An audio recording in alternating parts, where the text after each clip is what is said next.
Oh, what's up, everybody? What's What's going on, happening? boys? How we doing?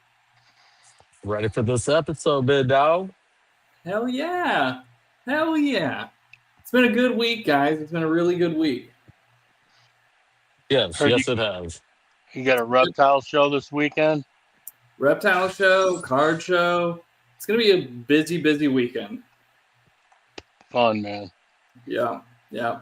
Really excited for it. Really excited for it. Got some snake food in today, so that's always good. Got a good order in. It's been a minute since I've had one of these big orders come through. I just had a huge order at the shop today. Huge. Nice. Stocked to the rim for the holidays. So, Cool. Good. Good, good, good. How was your week, Levi? Oh, it's been good, man. Good. Good. How's your feeding Typical going? car shit. It's going pretty well. Good. Good. Nice. Yeah. So I think our topic for this week was like feeding, right? We want to talk about kind of feeding schedules and stuff and kind of the evolution of them. Kind of like where we started, how we started, what our feeding schedules when we started, and as we got more experience and learned more about these animals, not only just from keeping them, but just learning more about them knowledge-wise from other keepers and stuff, kind of changed the way I think about feeding these guys and how I feed them. Ooh, hey, hey, we got people in the live. As we do. Sorry, I'm being attacked on my ankles. It's like having chihuahuas. Yeah, except for like they're not biting, they're just like crawling around. You're like, what are you doing? Where's your head at? Don't want to step on you.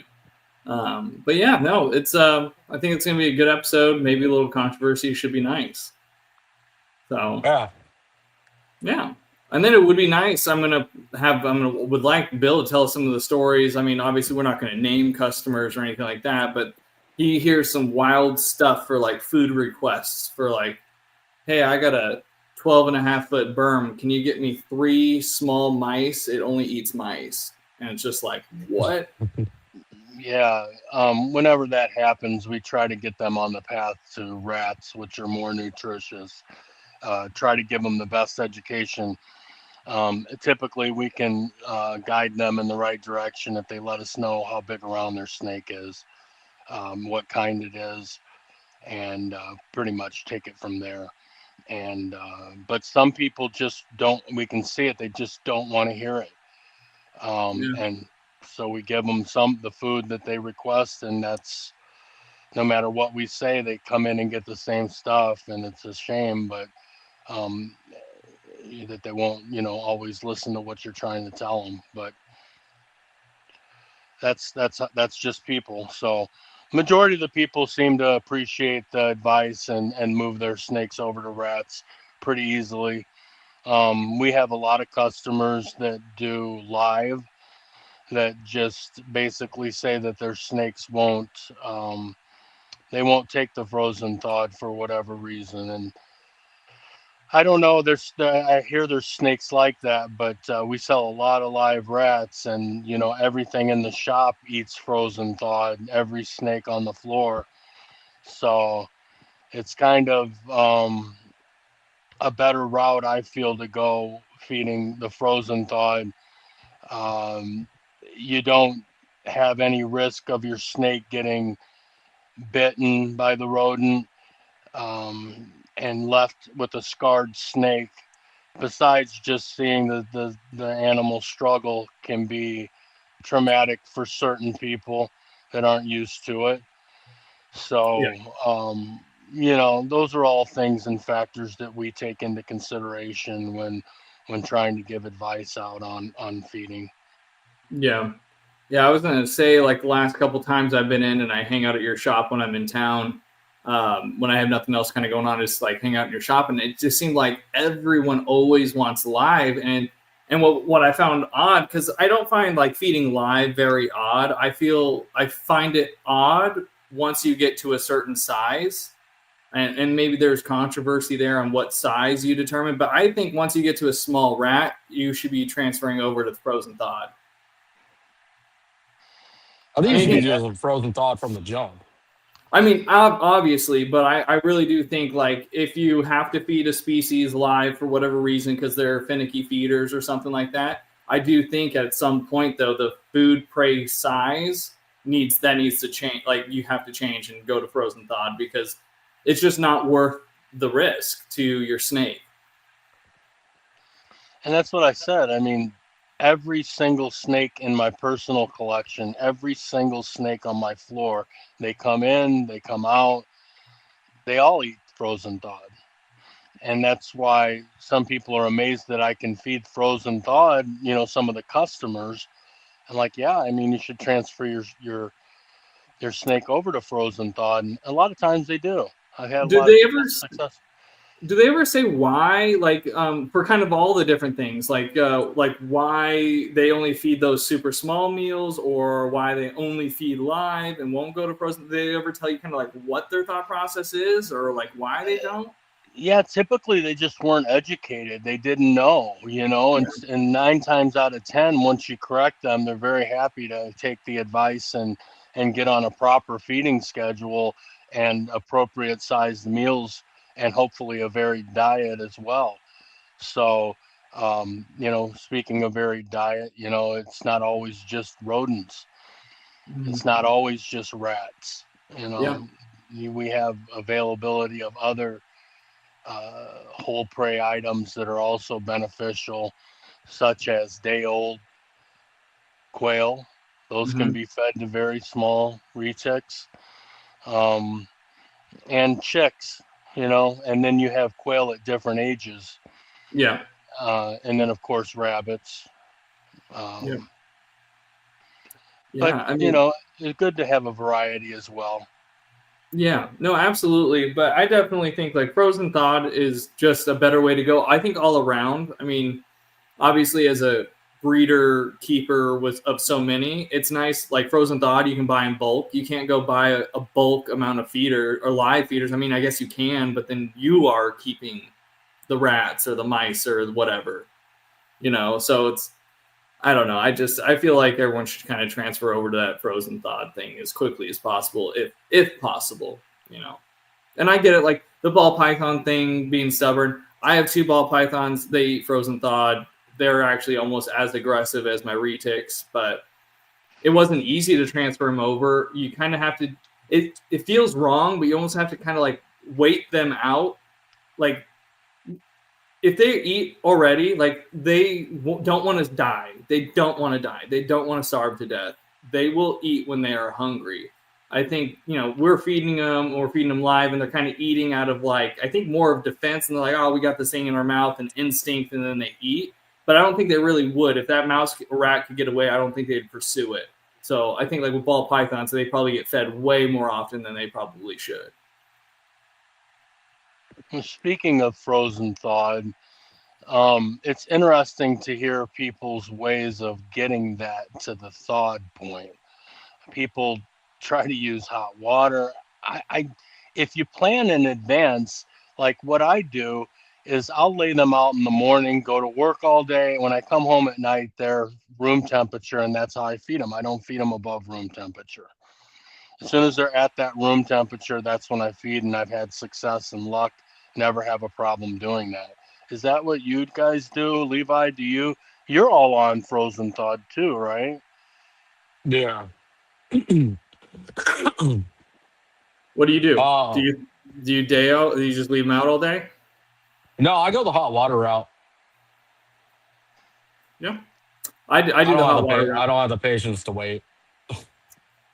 Yeah, I do the hot water route. I have ADHD, so if I left him out all day, there is a very, very, very strong possibility that I don't remember for 3 days that I left him out.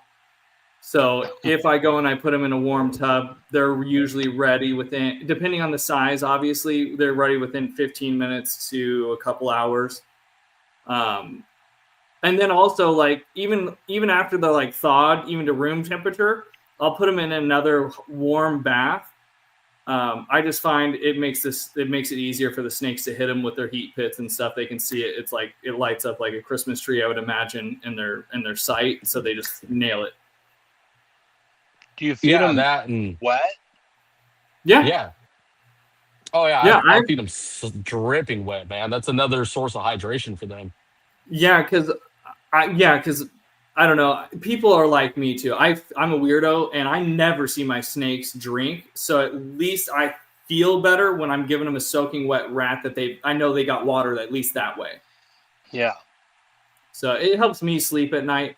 Like when it depends. Like the littler ones, I'll pat dry them and stuff like that, just because I don't like dripping like rat water all over the place. But I've kind of gotten handy where I'll just like hold a paper towel and just kind of hold them against it, and they'll still be kind of wet on top. And then retics never refuse. And if they do refuse, they're a failure to thrive, and it's very few. So very seldom do I have a retic refuse food. It does happen once in a blue moon. Be like, whoa. But not too often. I mean, very, very seldom. Yeah, I would say like probably over like thousands of rats I've fed to retics, I think maybe 3 to 5 have refused to eat. I mean, even in shed, they'll eat. Yeah, and I would say most of the times when they didn't eat, they were heavily in shed. It just was a bad timing. Like they were the deepest in shed that they could ever be, and just weren't doing it. So, but again, it's super, super rare. Most of the time, they're just going to take it. Yeah, I've always said if a retic's not eating, you have a problem. Yeah. At that point, I mean, after 2 refusals, a vet trip is probably imminent. Yeah, because there's definitely something going on if they're not eating their food at all. Like that is so unusual. I mean, usually when I hear retic isn't eating, it's good news because it's in breeding season and she's refusing because she's developing follicles. So it's like most of the time it's a good reason. Yeah, and that's in that specific case. But anything outside of breeding is definitely a problem. Yeah. And I mean, I would say a relatively big problem because it usually leads to some sort of diagnosis wouldn't have been caught otherwise. Yeah. I think I had one that like started developing a little like upper respiratory, and it didn't eat, but it was pretty easy to treat, especially in Arizona. I feel like it's really easy to treat upper respiratory problems in Arizona. I agree. Yeah, it's pretty easy. I mean, I imagine it's easy out there in Texas too. Yeah, I mean, just knock on wood, I just haven't had to deal with it. So, yeah. Well, from what I understand about RIs, they're more caused in dry climates than they are in humid climates and reptiles, unless it's an arid species. Yeah, and it might also like be because we're trying to manufacture the humidity too much that's causing it, So I don't know. I mean, there's a lot of that stuff kind of going with it, but yeah. Little like feeding topics, like when someone buys a retic from your shop, like I'm assuming they ask you like how often they should feed it. Yes. What is like your go-to on like a under a year? A week to 10 days, typically, especially when they first get them as hatchlings. Yep. Do you tell them start at a week when they're really little, and then you can shortly after that spread it out to 10 days with larger size meals? Yeah, I used to tell people to feed them right away as soon as they got them in, if they had the chance to, unless like obviously I'm like, hey, I just fed it a couple days ago, don't. But usually I'll tell them feed it as soon as it comes in, and it'll eat. Usually they'll eat right away, and it's just like, yeah, that's how easy this is going to be for you. Like it doesn't matter; those things eat. And you give them 2 days to digest their meal, start getting used to the smells, the sounds, the sights, where you just don't mess with them because you fed them. That's a good way to keep your hands tied. Yep. From getting on them and giving the animal a couple days to get used to the new enclosure. Yeah. Everybody's always so anxious to get it out and play with it right away. I'm guilty of it too, Yeah. But I did the same thing. Yeah. Yeah, with one of my Slayer girls, she ate, and I swear, like, the very next day, she still had this huge lump, but she wanted to come out, and I was like, all right. That's crazy. crawling around with this giant lump. I pulled that mainland out. I don't know how many times now, the golden child, since I've gotten her. I think it was like day one. I was like, you know what? No, you're coming back out, bro. Come here. Yeah. Well, when they're bigger, I think it's not as stressful for them. They're kind of established in their confidence, you know? They don't give a damn. No, it's more for babies, like real young babies, that you really need to leave them kind of be. I think even at like 6 months to a year, depending on the snake at that point, it's definitely depending, but I would say more often than not, you're going to find a pretty confident snake that you can handle right away. Right. So on the whole, the 7 to 10 day rule, right? There's some that would argue as soon as the animal poops, you need to feed it again. Would you say that's correct or incorrect in your opinion? I mean, technically, if you're following like the cycle of digestion and stuff like that. However, I have found like certain foods digest a lot slower for whatever reason. I don't know if other people notice that, but also and we'll talk about this a little bit later in the video or in the podcast, but I keep mine a little bit differently as far as temperatures go and stuff, which I think kind of makes my situation a little bit different. But no, I like to kind of keep them on a routine for the most part, days wise. But really it's body condition. Like if I start to see something that I don't like to see, little extra folds in the skin or something like that, then I'll up the days in between. Like it's really snake to snake, but they all kind of follow the general rule, you know, up to a year is like once a week, at a year, about 10 days, year and a half, definitely at 10 days, 2 years, 2 weeks. And then kind of that going that way. And then it's just meals. I mean, this pure girl that I have that's like 7 foot, like I don't think she'll ever get to the, like even as an adult, I don't think she'll ever get to the routine where she gets fed like once a month. I think she'll always kind of be like twice a week. Okay. Yeah. But now, would you argue that people that say feeding at a random schedule offers enrichment? Yeah, I would say so. I mean, it all depends on what is your purpose. What are you doing? How are you keeping? What are you keeping for? Are you keeping it as a pet?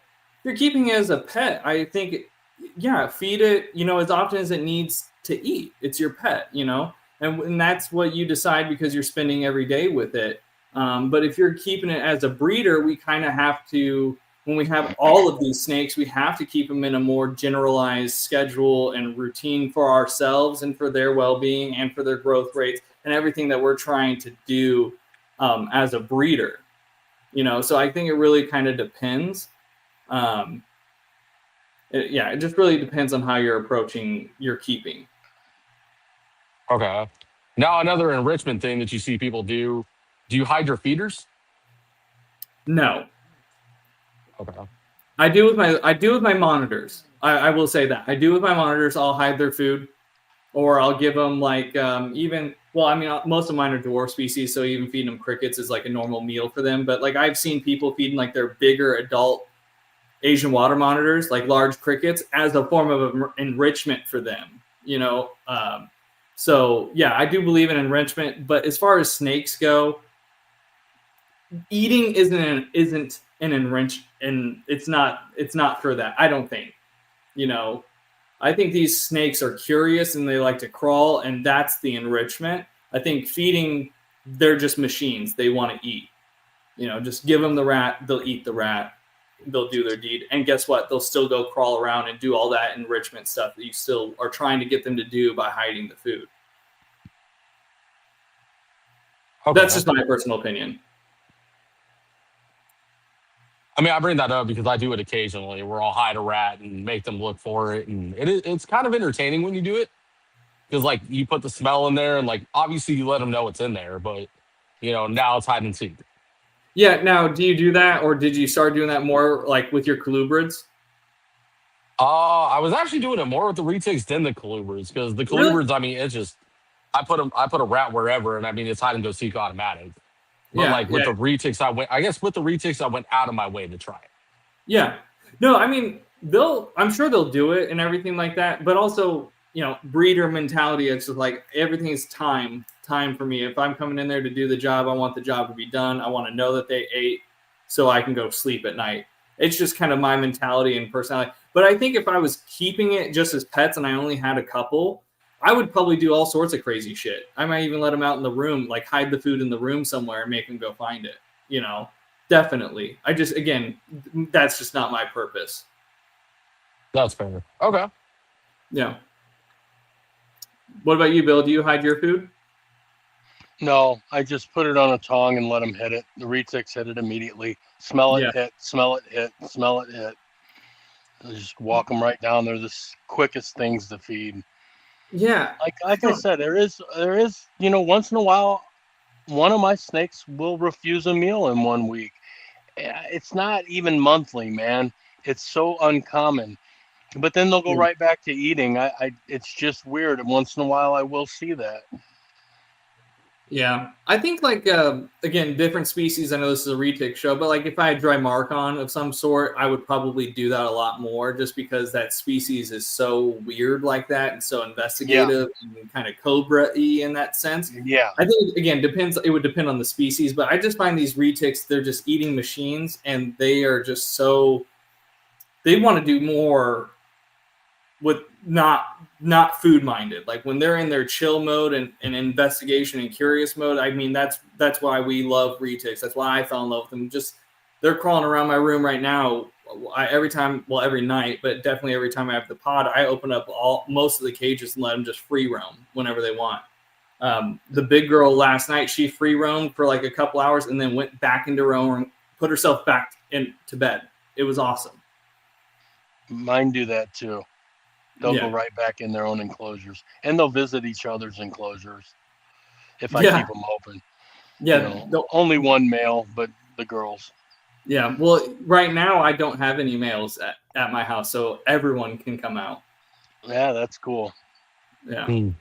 All the girls get to come and play. I want to revisit a question real quick that I didn't highlight, but I'll highlight it now. Yeah. At what point are we doing rabbits? And that was that response to Bill Okay. when you were talking about people coming into the store. Yeah. What point?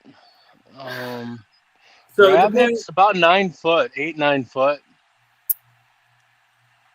Yeah, I would say if you're at the phase where you're feeding colossal rats, or triple XL or super jumbos or whatever the hell the store is calling it, basically the biggest rats you can get. If you're at that point, you can definitely switch to rabbits.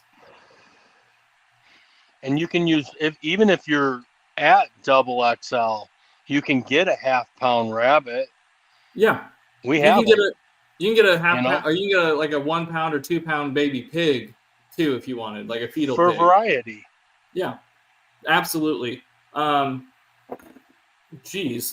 one thing I wouldn't do, I don't know. I mean, there are guys that do it. I think once you get to a certain size rabbit, but I think when you're doing those really small rabbits, I wouldn't just feed them rabbits solely. I would mix in those colossal rats and stuff quite often. And then again, it depends on what you're working with. If you're working with the stuff that we're working with, dwarfs and super dwarfs, I only really fed rabbits when I was cycling for breeding.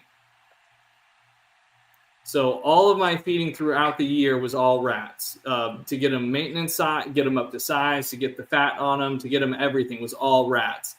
But when I needed them to cycle to breed and up their calorie intake, then I would switch them over to rabbits. And it worked like a charm. But I only had to do that with one of them. My other girl bred 3 or 4 years in a row just off rat cycling. Okay. I mean, I'd argue within the first couple of years, you're probably going to be a rabbit to the mainland, depending male or female. For sure. Like guinea pigs, rabbits, something like that. You're going up in size to the mainland pretty quickly. But the cool thing, and I think this is where we're going to kind of get into it with the mainland, when you start getting into those really big food items, you can go a lot longer between those like feedings. It's kind of crazy how they can store and metabolize the food the way they do. But again, that also comes down to how you're keeping them. If you're keeping them in a pretty hot environment, a pretty hot enclosure, kind of on the higher end of things, I think their metabolism is going to go a lot quicker. So they're going to be burning through that food a lot faster. So then you're probably going to be feeding them a lot quicker. And then they're kind of metabolizing those calories a lot more often, a lot quicker. So then you're kind of getting those obese snakes in that sense. I think as retic keepers, one of the big things that may happen over the next few years is like realizing really what temperatures we should probably be keeping these guys at. It might not be as warm as we think they need to be in most cases. I don't know how everyone keeps them, but I have heard, like when you read the books or when I first got into it, it was like 90 or 95 or whatever in the hot side and then 80 in the cool side. And that's how you got to keep retics. And I'll tell you what, not one of mine liked being kept that way. Right. That's where you start seeing the pushing and the nose rubbing and the trying to get out of the enclosure. And it's not necessarily that they're bored. It's more they're trying to find that cool spot. Yeah, it's not, it's not that they're hungry and they're looking for food. That's why they're just pushing. So just, keep stuffing them with food. It's usually they're either trying to escape the heat or they're trying to find the heat. But in more cases, more often than not, I'm hearing people keeping them way too hot. And I hardly ever hear someone saying, oh, I keep my retic at 78 degrees. Like, no one ever does that. So. Right. But. Well, let's look at the islands real quick, shall we, and some of the temps that they got going on. Yeah, and that's actually, I'm glad you brought that up because that's what led me to kind of go into temperatures quite a few years ago because I kept a lot of super dwarfs and I was starting to get a lot of pure localities. I had quite a few Calatoas. I had a male Karampa at one point in time. So I thought it was cool of me if I had all of their islands in my weather app and I knew what temperatures and when it was raining and all that stuff. And what I found throughout the year on those islands is, one, the temperatures never really got that hot, but the temperature gradient was not significant at all. I mean, as you can see here, it's like the biggest one is a 5 degrees swing from 80 to 85. And some days you're only seeing a 2 degree swing. Yeah. So when I was Thursday, there's a 1 degree swing. Yeah. So when I was keeping and I saw that and I was checking every day, I'm like, oh, what's it in, Kalatoa today, or what's it in Madu or wherever. And I noticed that it just like was always pretty much the same temperature. And even in their winter time, it's only a couple degrees cooler than that. So really these snakes are sitting at like mid to low 80s, upper 70s all the time year around. So they're kind of sitting in cooler environments more than we give them credit for. And mine tend to absolutely do fantastic in cooler keeping. What's the hottest that you give them, Lee? So I use radiant heat panels in most of my enclosures, and I set it to like 89, but I put the probe way down. So it probably sits around 86, 87, probably the hottest in the hottest area. But I keep them in a 6 foot by 30 inch by 2 foot tall. And then there's a shelf. So they can kind of go up on that shelf if they want to stay warmer. They can go down if they want to stay a little bit cooler, or they can go all the way to the other side of the cage and be really cool. So I tend to find them near the heat or around the heat about for a day or two after feeding. And then almost all the time they're over somewhere else on the cool side. But I do keep some ambient, and I keep my room about 82 degrees. Okay. And you think that when they're keeping them in a hotter environment, that they're more? I mean, retics are always hungry, but can we say hungrier? Yeah, I think because they're speeding up their metabolism. Because how reptiles work, they need heat to digest and metabolize the food. So if you're given an abundance of heat, they're going to do it much quicker, more efficiently, a lot more, right? But what I think we're finding out is they don't need that. I think we want them to have that as selfish keepers to get them to breed young, to get them to be huge, to get them to be extremely fat and unhealthy. Like, I think we've had this whole mentality of doing it wrong.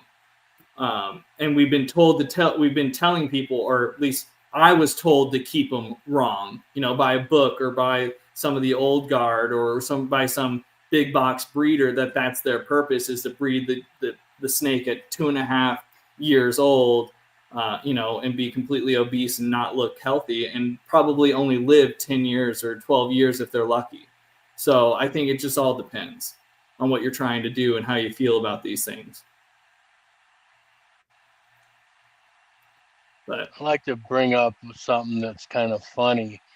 When we were trying to get Copper, he's my 4-year-old marble, 75% Kalatoa, 12.5 Solaire. Anyway, Lee asked me, I said, man, he's small. Oh, man, you got to start feeding him. And so I started feeding him real heavy. And then when you saw him, you're like, holy shit, he's fat. I said, well, you said feed him. Well, okay. In my defense as well, I was like, hey, the last time I saw him, which was a year ago, I was like, he looked kind of small. And you're like, yeah, he's about the same size as he was a year ago. I'm like, well, if he's about the same size, yeah, you probably need to get him a little bit bigger, maybe get a little extra weight on him. What I think happens a lot when they get to a certain size as keepers, because we look at them every day, we don't really see that growth rate in them. So we're like, oh, he's still that tiny little snake. Boy, he was not. He was not that same tiny little snake. He was a man snake. He had a man body. If anything, he definitely had a keg belly. He'd be one of those guys with a keg belly for sure. I think that's been part of my problem getting him to breed too. He's fat and lazy. That's possible, right? Yeah, I think so, because he definitely kind of acts like he wants to, but then he kind of also acts like, I don't really want. I'm lazy. I'm full. I'm kind of, when they're a little bit on like the hungrier side, I guess, that people want, or just not like so overly where they can just chill, then they're kind of more active in that sense, a little bit more aggressive in the breeding. But to be fair, my golden child was not really an aggressive breeder either. He did breed, but he wasn't like super aggressive like Buffalo, throwing his body around and doing all that crazy shit. Like, he wasn't really like that. You do a little bit of like arching type stuff, kind of. But really, once he kind of realized what his job was, he just rode on the female's back until he could lock with her. But Buffalo's a freaking psycho. yeah, that video a week or two ago that you sent me, I'm like, someone in your garage is cycling, and he can definitely smell it, because that's breeding behavior 100%. That's killer. Yeah. But yeah, no, definitely, like, feeding with males is important with breeding. You don't want to overfeed your males. You kind of want to do almost the opposite that you're doing with your females. Your females, you're speeding up and increasing the size of their food and the frequency of how often you're feeding them. The males, you almost want to decrease the frequency of your feeding of the males during breeding season. So you almost want to switch them the other ways. And then both go on maintenance program right after. Honestly, it's kind of funny.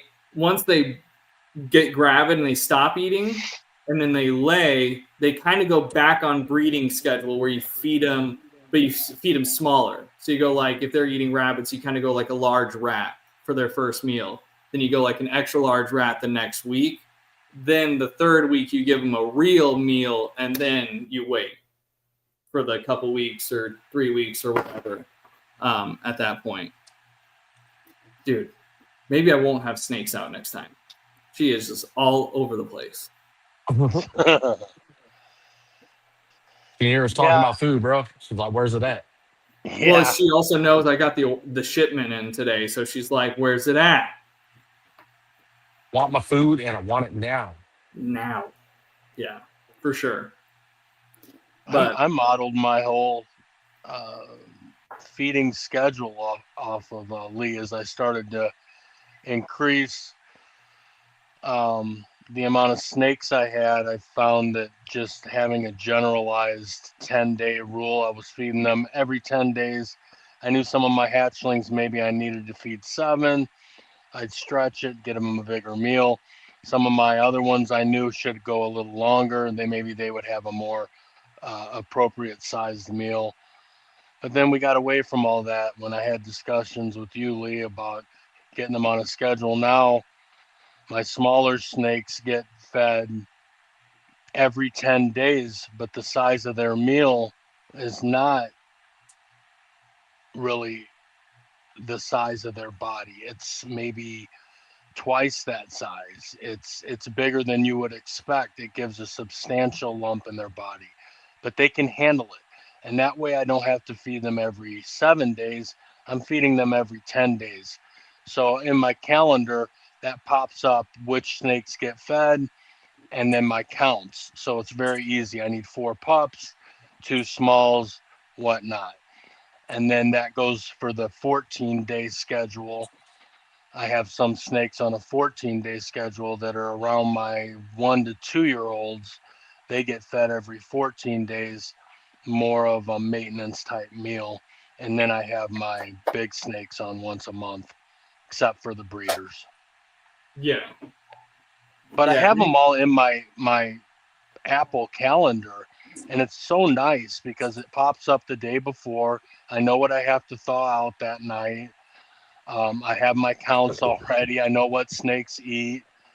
So it's really a nice system, and it's really necessary. The way I was doing it before was okay, but I didn't have quite as many snakes, not nearly as many Yeah. snakes. So when you have these different hatchlings all the way up to full-grown adults, you can't standardize when they eat. You've got to get them on some kind of a schedule like you got, like, that you Yeah. advised me on and that I adopted. And now I feel great about the feeding schedule, better than I ever have. Yeah. Yeah. And I'm kind of glad you kind of talked about that, because just, if anyone takes this in, it's a generalized rule, because I'll even like use this snake right here. I would use as an example of one that her sister, or one that came from the same breeder that's of similar age. So this one I'm going to keep feeding once a week.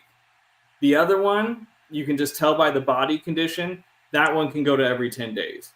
Even though they're roughly around the same age, it's like, as a keeper, your animals, and so everyone's a little bit different. So like this one will stay on weekly while the other one's going to go to 10 days, So it's just that transition phase, and it's, as a keeper, you got to kind of know by looking at the body condition of the snake. So I'm glad you kind of brought that up, because it definitely is like, she's the best example of that.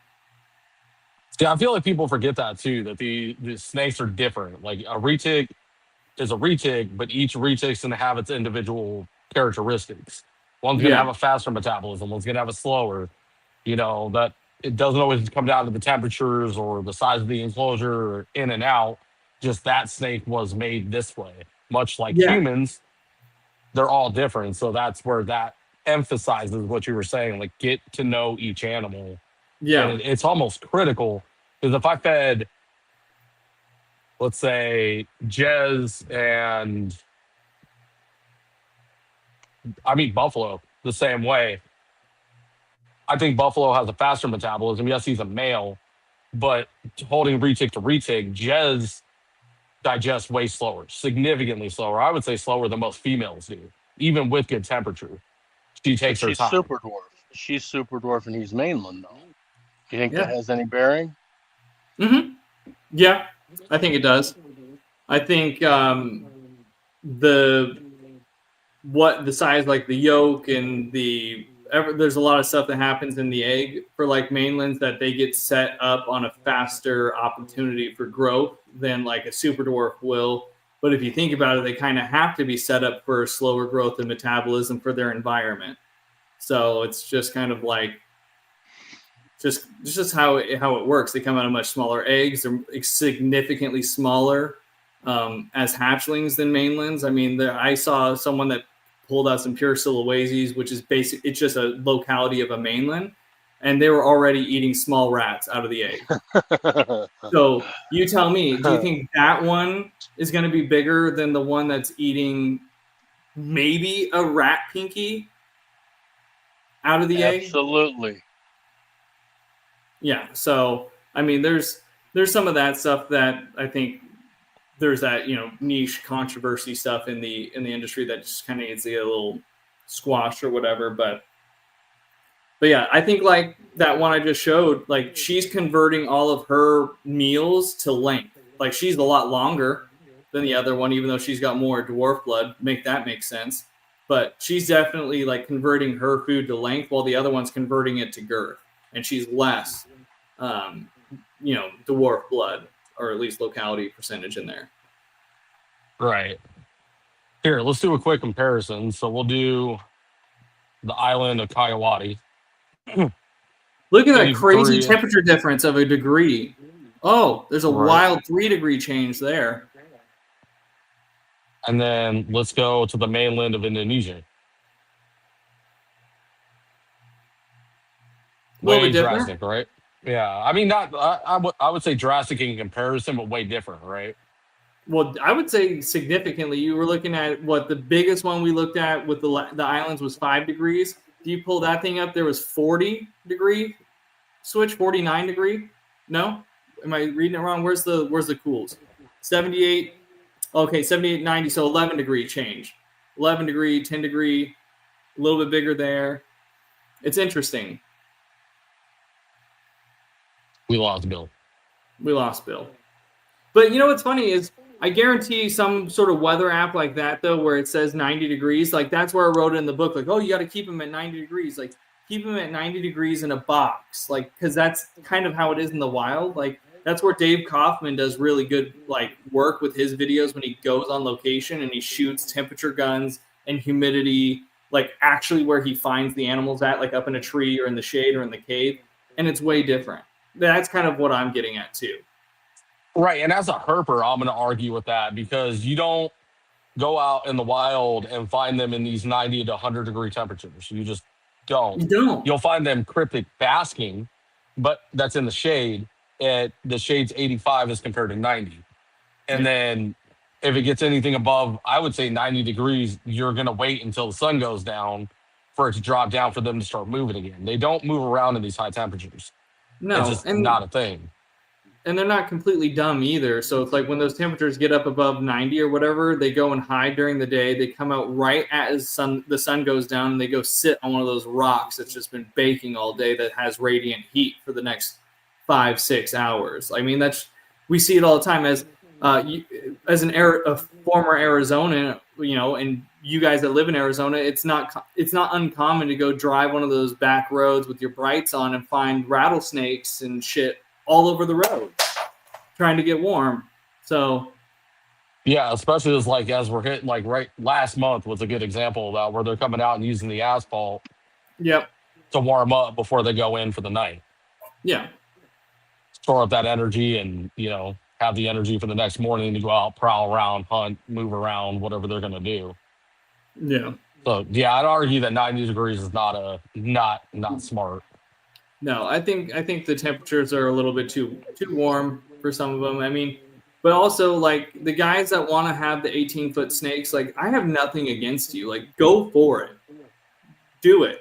But don't just sit here and say every snake's an 18-foot snake just because you make your snakes 18-foot. That's not the case. That's in a lot of cases, I would argue a lot of those snakes look extremely fucking unhealthy.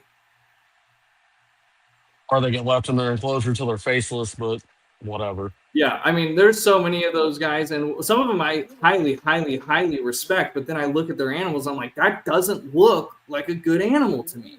It doesn't. Like, I feel bad for it. I like you, but I feel bad for that. Right, and that's that older generation. But I think a lot of them are even starting to come around to the fact that we've been overfeeding and science is starting to come out, and I think the reptile community is really starting to understand the factor of you're not going to argue with a herpetologist. I don't like that about this industry, is the fact that when somebody has a degree, a breeder thinks they know better. And it's just like, that's not how that works. I don't really give a shit what people have to say. This person went to school, did 8 years studying this specific animal or this specific kingdom, if you will. When they say we're wrong, we're wrong. You know what I mean? Just because you breed them doesn't mean that you're keeping them right. Yeah. You can get just about anything to breed because it's just natural. It's natural behavior. You put two humans together on an island by themselves with food and water. Eventually, they're going to breed, Yeah. whether they Now, like each other or not. It's going to come down to caveman instinct and survival instincts, well, right? yeah, and then obviously it's got to be the proper genders because two boys or two girls, they won't make babies no matter how hard they try. I'm gonna keep my mouth shut before I get this canceled. Moving on. It's true. No matter how hard they try, they can't do it.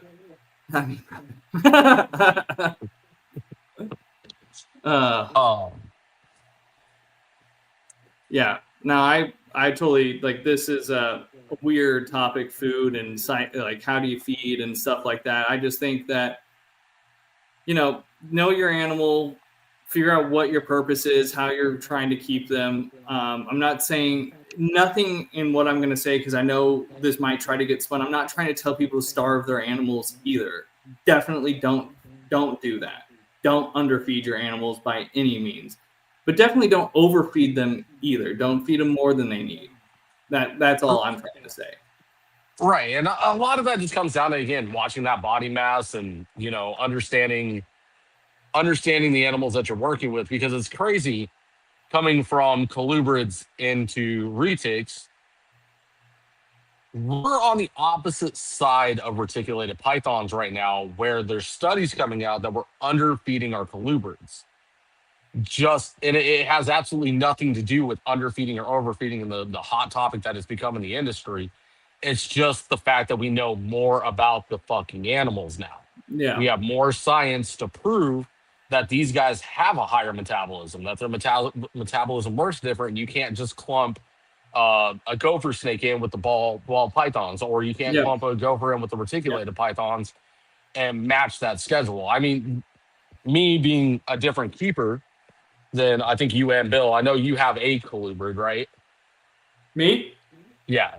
Yeah. I have a corn snake. That when we were talking about hiding food, like she's the closest thing to hiding is like because she won't take things off a tong for me, or if she will, she takes forever. So I'll just set it on her hide, and then she'll go and get it.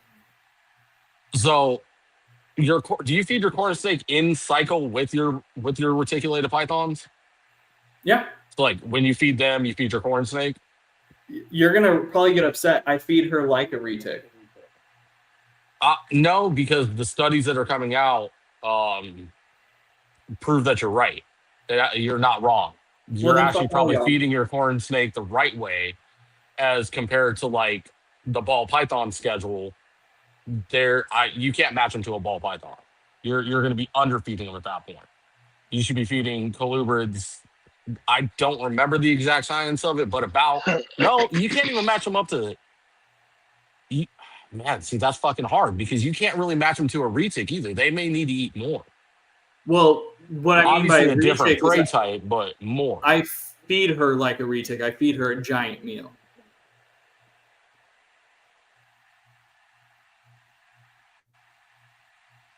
Oh, okay. I mean, so I guess I feed her every 7 days, and I feed her a giant meal.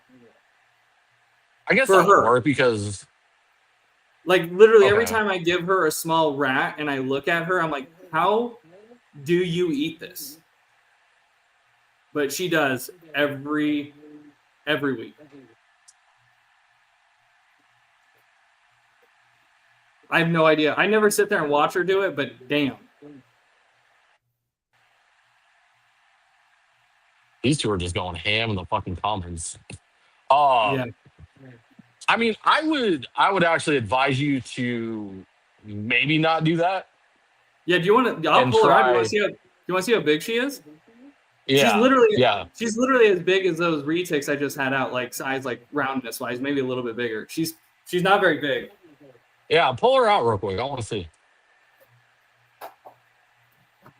This is going to tether into that metabolism comment or conversation we were having earlier.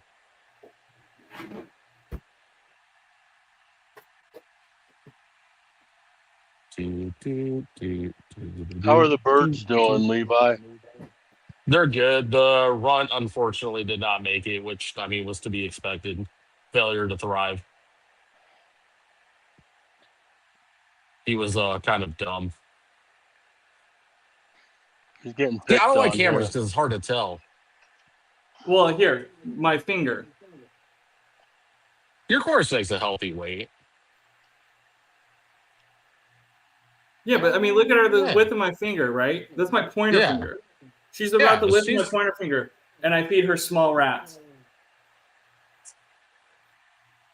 I would argue do multiple adult mice. She seems to like it.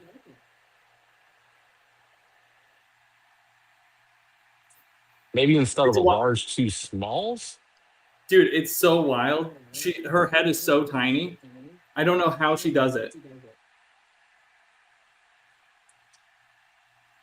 I mean, look at like, okay, so a similar species, because we can't find corn snakes in the wild in Arizona, a gopher snake, right? They get a little bit bigger, but about the size of a corn snake.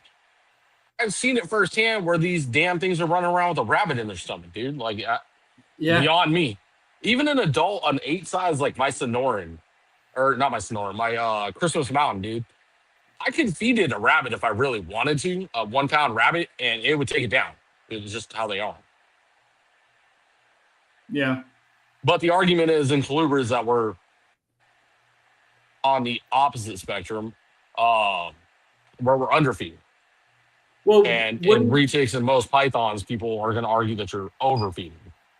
yeah, I mean, couldn't you also argue though, like a lot of the colubras, not all of them, but a lot of them live in a lot hotter up temperatures, so their metabolisms and shit could be a lot. Not, I didn't say all of them, but a lot of them, like the desert species and shit. No. Because what they're going to do is they're going to travel underground. So they're not looking for warmer climates. They're looking for stable climates. And where they're in these crop outs, it's going to be similar to the islands where it's 80, 82, 83, 84, almost year round. And that's where they're going to spend a majority of their time. So, I mean, in a warmer climate, yes, but being affected by the warmth in that fashion, probably not. I mean, in some, like, I guess venomous would be an argument. Like rattlesnakes like it warmer. Yeah, I was thinking more of like the gophers, the bull snakes, the rattlesnakes, the desert king snakes, those species that are more heavily found in like where it is definitely super, super hot for most of the time, most of the day. Obviously, desert species in the actual desert at night, it drops really, really cold. But, I would just think that maybe because they're more constantly under intense amounts of heat, that they probably metabolize a little bit faster than we give them credit for in captivity.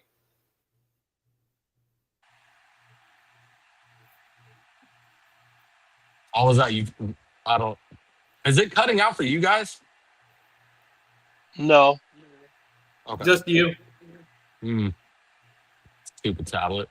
As far as the warmer climates go, I mean, yes, I understand the mental behind it. I would have to argue against it. Well, just saying, when I went herping in the middle of the summer, when I found the gopher snake in the afternoon, he wasn't down in a hole.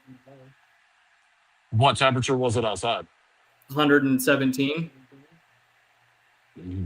He was in the shade under a bush. He was still in the shade or under a rock outcropping, but he wasn't underground. He was in the shade. It was definitely cooler where we found him at, but he was still out amongst the temperature, and the temperature that he was out and probably experiencing was upper 80s to 90s for sure.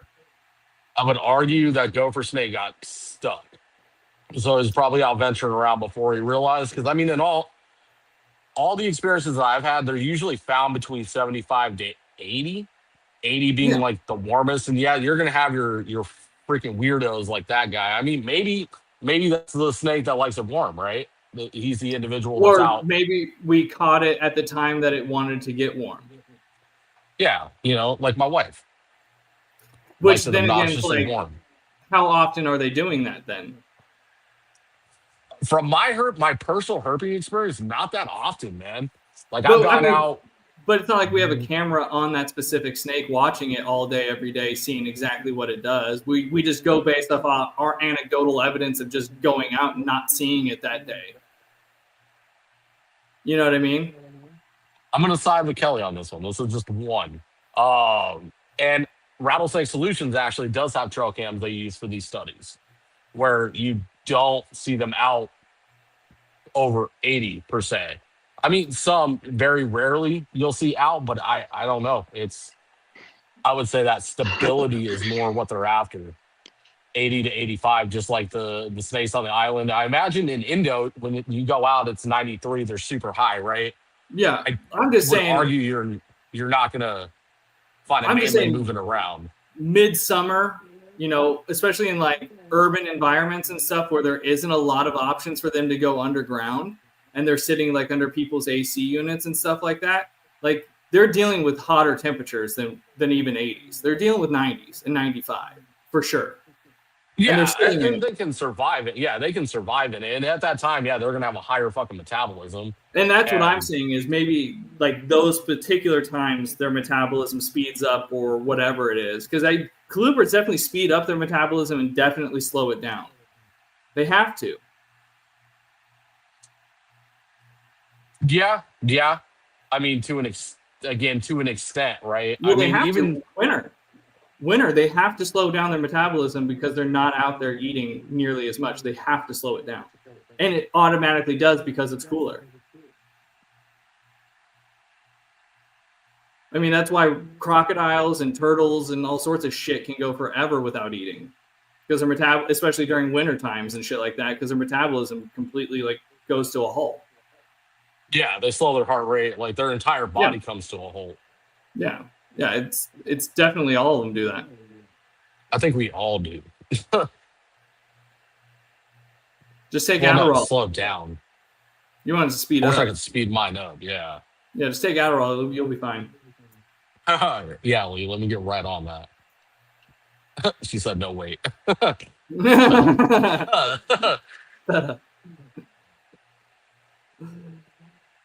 How you feeling, Bill? Awesome. My phone died halfway into the thing, but I got back on. Okay. Well, I was hoping you didn't take any of that Bill Be Gone stuff. No, Okay.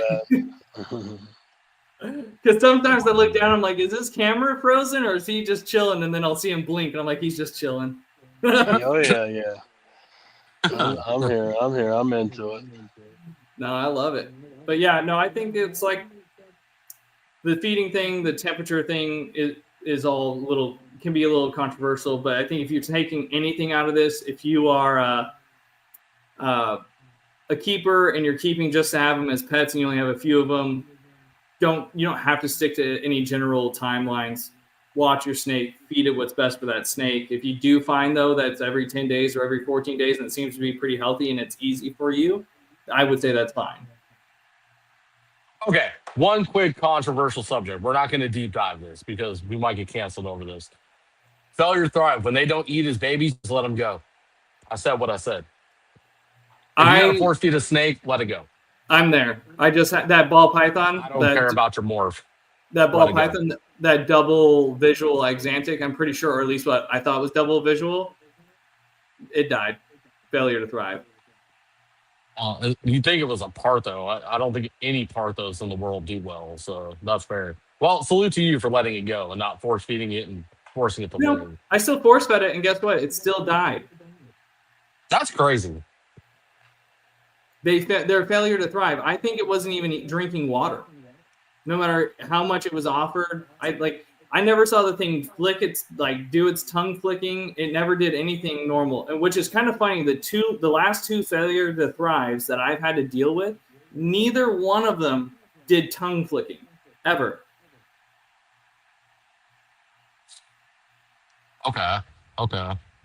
So I don't know what that is. That's got to be some sort of neurological defect. But if you're not even trying to sense for food, then you're definitely not going to live. You're not hungry.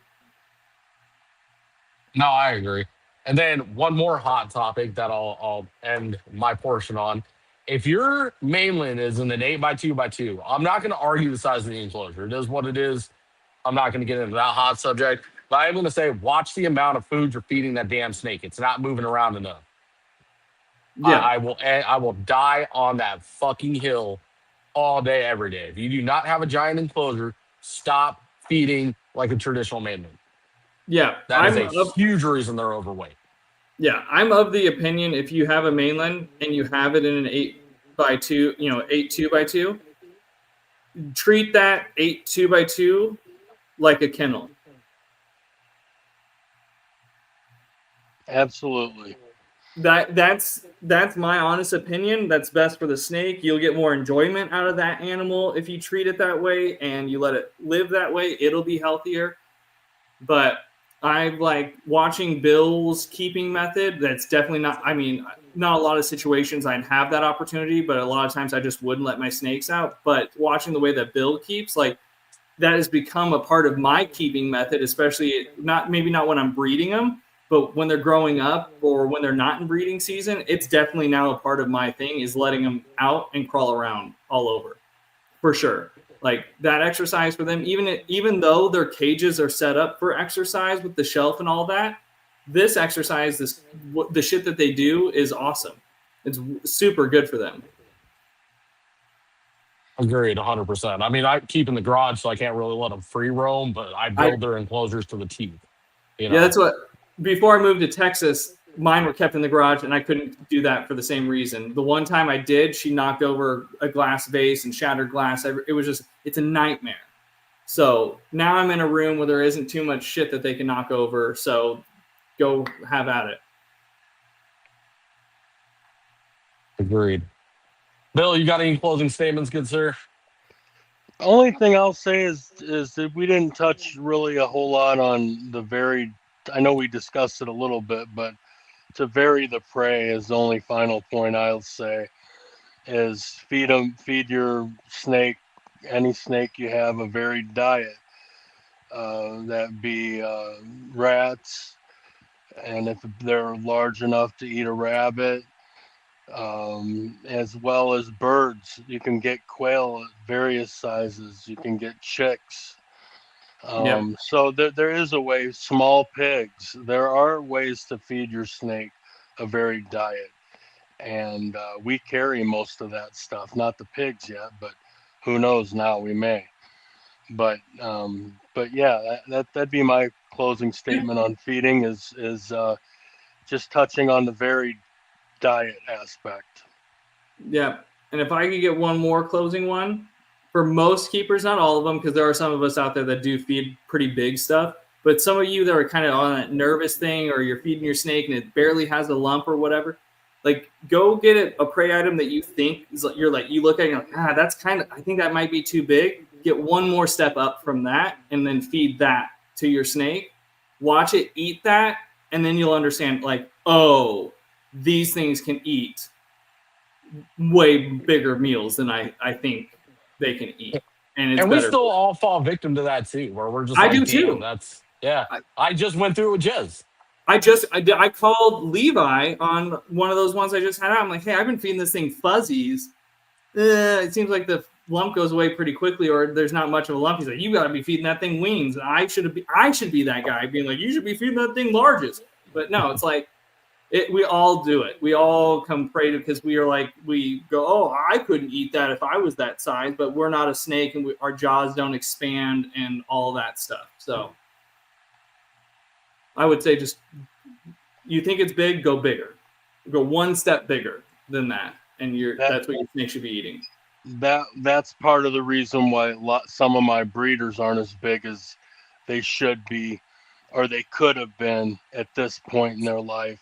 It's because I was feeding appropriate size meals and not larger meals, and that's another thing that you got me on, Lee. Yeah. So hats off to you, man, because I really redid my whole feeding schedule with the addition of snakes. It was necessary, but good system, man. Good system. Yeah, and I only found that out with trial and error because I was doing it, and I had my first year where I tried to cycle a girl and she wouldn't cycle, and there was some other things, so I had to try to figure out what was I doing wrong. And, I just started experimenting, and I was like, hey, this seems like it's going to be kind of big. So then I grabbed one bigger. I'm like, this seems way too big. And I just gave it to one, and it took it. I was like, oh, I was doing it wrong. Okay. They can eat big meals. When they're Oh stretched, no. Oh, sorry. when they're stretched out like that, though, you got to give them a couple days to digest. Yes. You don't want to get. That's another thing. You want to be safe with your snake. You don't want to be handling it much, if at all, when it's got a big meal in the stomach. Obviously, a claw, beak. I cut the beaks off and the feet off when I feed them birds. But anyway, some prey items have sharp parts to them that could poke through the snake and injure it. So you got to be careful of that. Leave them alone. Let them digest. I second that 100%. Second that 100%. When you're feeding real big, and you'll know when you see that scale push, do not mess with them. Put them in their enclosure, and that's as much messing with them as you do. And you put them in gently, and you just let them, just leave them. Absolutely. Agreed. Yeah. All right, boys. It's been a real good episode. I like so. a little bit of controversy, like the roundtable discussion. It's been a good episode. I like it. Nice. Thanks, guys. Like it, guys.